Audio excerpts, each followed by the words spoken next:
I ventured on my own pilgrimage to the Missionaries of Charity in Calcutta in early 1980. Who could fail to be touched by the work of the orphanage? Not I, though I did find myself a little put off by the mission's motto, "He that loveth correction, loveth knowledge." Bit of a workhouse ring to that, perhaps. But it was Mother Teresa herself who completed the wreckage of the effect. As we stood by the tiny cots, she turned and said, "This is how we fight abortion and contraception in Calcutta."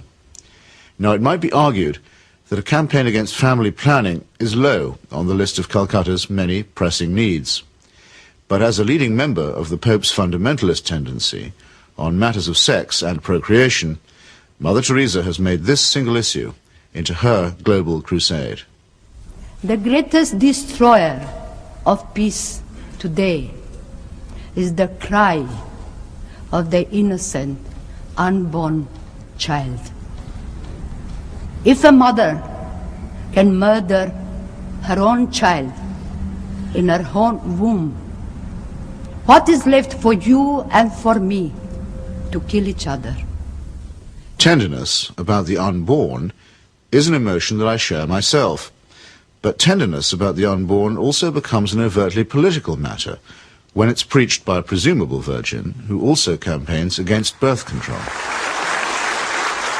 Let us promise Our Lady who loves Ireland so much that we will never allow in this country a single abortion.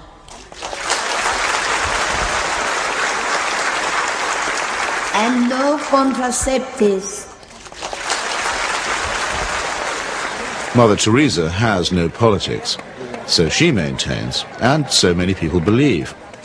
But when she came to London in 1988, ostensibly as an advocate for the homeless, she bent the ear of the Iron Lady and sought to steer her to the support of a bill limiting abortion. The sponsors of that bill, who arranged the meeting, were in no doubt that her intervention was political.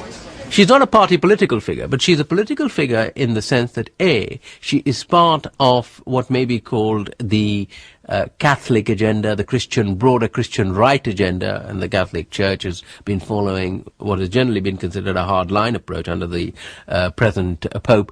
Now, she's part of that agenda, and that is fairly political agenda. I mean, no abortion, opposition to birth control, ideas like that are fairly, you could say they would be contested in the political arena. And the second factor is that she is also part, if you like, of the Western agenda, where the West is still part of the third world. The rich world has a poor conscience. It wants, in fact it needs, to think that someone, somewhere, is doing something about the third world. And the Mother Teresa myth ministers to this desire.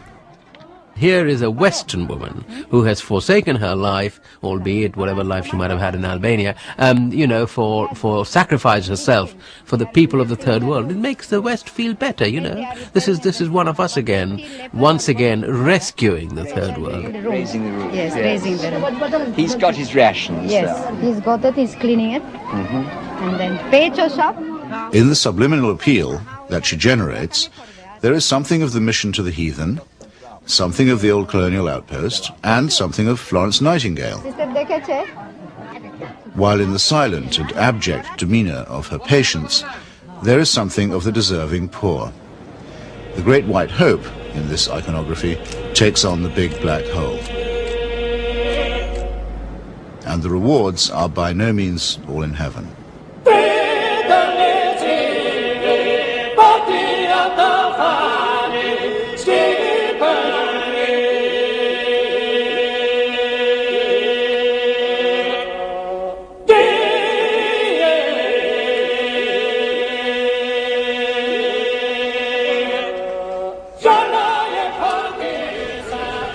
For someone whose kingdom is not of this earth, Mother Teresa has an easy way with thrones, dominions, and powers. Why do the rulers of this sinful and selfish world find her so awfully congenial? Is it because she returns the compliment? She may or may not comfort the afflicted, but she has certainly never been known to afflict the comfortable. Some people, see her here, posing with Ron and Nancy. in the truest sense, citizens of the world. Mother Teresa is. The very hand that bestowed the Medal of Freedom on Mother Teresa armed and paid the death squads of Central America. Accepting the award, with her customary modesty, on behalf of all the world's poor, she croaked, "I never realized that you loved the people so tenderly." I must say, I hadn't noticed that either.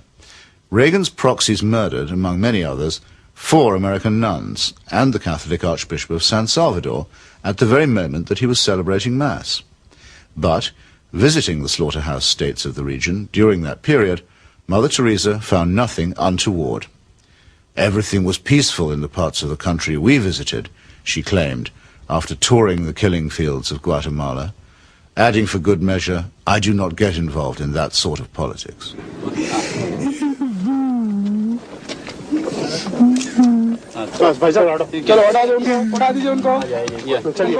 In 1984, a ghastly chemical spill from the Union Carbide plant in the Indian town of Bhopal took 2,500 lives and poisoned thousands more.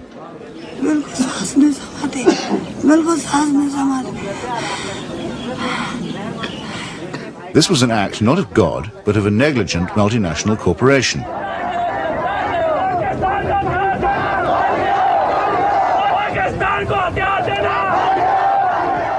Mother Teresa's advice to the angry victims? Forgive. Forgive. What Mother Teresa has done is she has accepted implicitly the idea that there's nothing much you can do for the poor except take them off the streets and, look after them. You cannot change their attitudes. You cannot make them feel that they have an ability, they may even have the means to improve and change their lives. She's not bothered with that agenda. She's only bothered with the agenda of trying to rescue their souls and make them a bit better before they go on to the eternal life, which is a very understandable, but in fact a very old-fashioned Christian idea. It is not a question of saying, how can we tackle the real problems of poverty?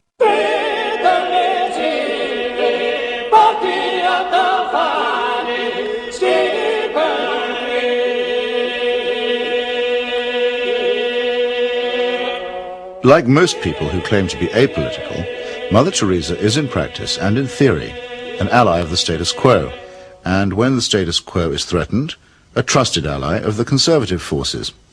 This places her in bold contrast to those, even among the religious, who have rejected the fatalistic and submissive conclusions about poverty that are promulgated by Catholic traditionalists like her.